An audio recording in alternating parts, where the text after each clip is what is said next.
Standing outside of the old city of Jerusalem, you can see the old city wall in the background there. And just to the right behind those buildings is the Damascus Gate. And in Hebrews 13 verse 12 it says that Jesus suffered outside of the city gate. And then in John 19 verse 20 it says that Jesus was crucified near to the city. So this site is both outside of the city gate and yet near to the city.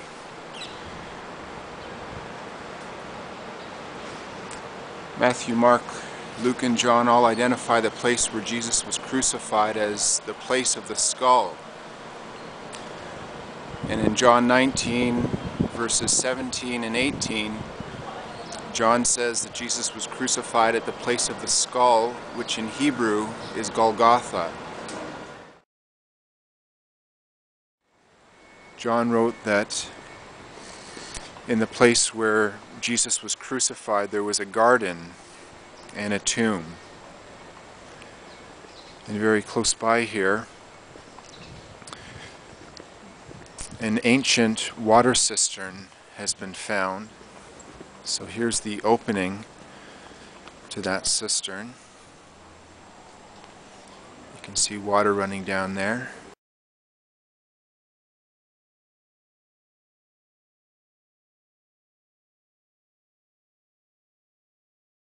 Also discovered at this site is an ancient wine press.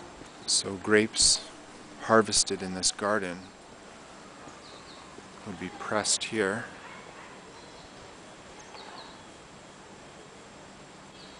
And archaeologists date this as being approximately 2,000 years old.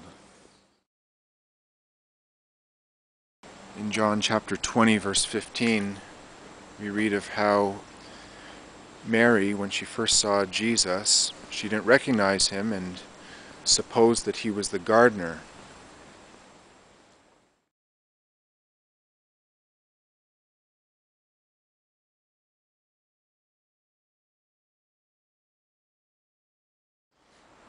So this is a tomb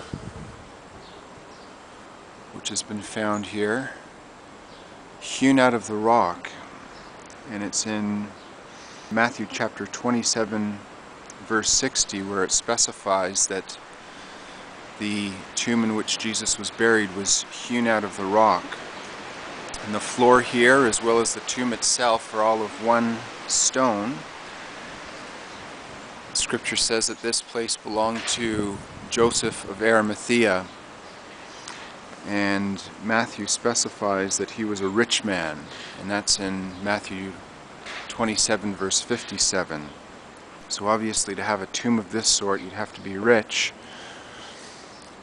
considering the type of tomb and its location in this garden.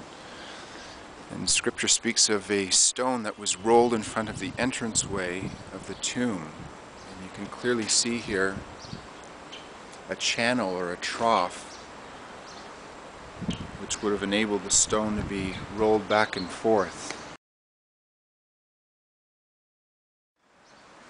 And it also speaks in the book of Matthew of how a seal was placed on the tomb. You can see the remains of what appears to be a seal.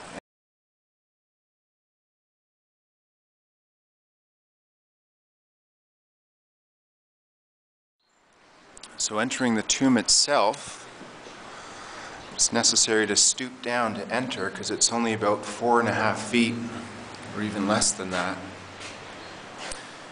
And in Luke 24 verse 12, it speaks of how Peter had to stoop down to enter the tomb. And then right now you're looking at almost like a bed that has been hewn out of the rock, the likely spot where Jesus' body was laid. The woman who came to the tomb found angels here, one sitting at the place where Jesus' feet had been, and another where his head had been. And there's almost a raised area there to the left almost acting as a pillow for the head, and there's more than enough room for a body to lie fully extended. Mark 16 verse 5 says that when they entered the tomb, they found someone in a white robe sitting on the right side of the tomb. And sure enough, the open space in this tomb is on the right side.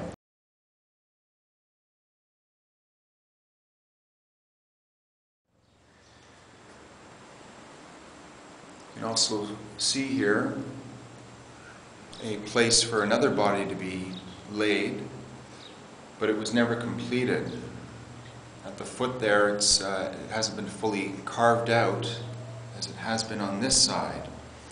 And John 19, verse 41, specifies that the tomb in which Jesus was buried was a new tomb in which no one had yet been laid. The fact that this one had been completed and this other bed was never fully completed suggests that Joseph intended for this tomb to hold at least 2 people, but after Jesus was buried here, it was considered too sacred to bury anyone else. So the construction of the tomb and the second bed specifically was not followed through with. So for numerous reasons, with the different lines of converging evidence, this seems to be the place where Jesus was crucified, buried, and where he rose again.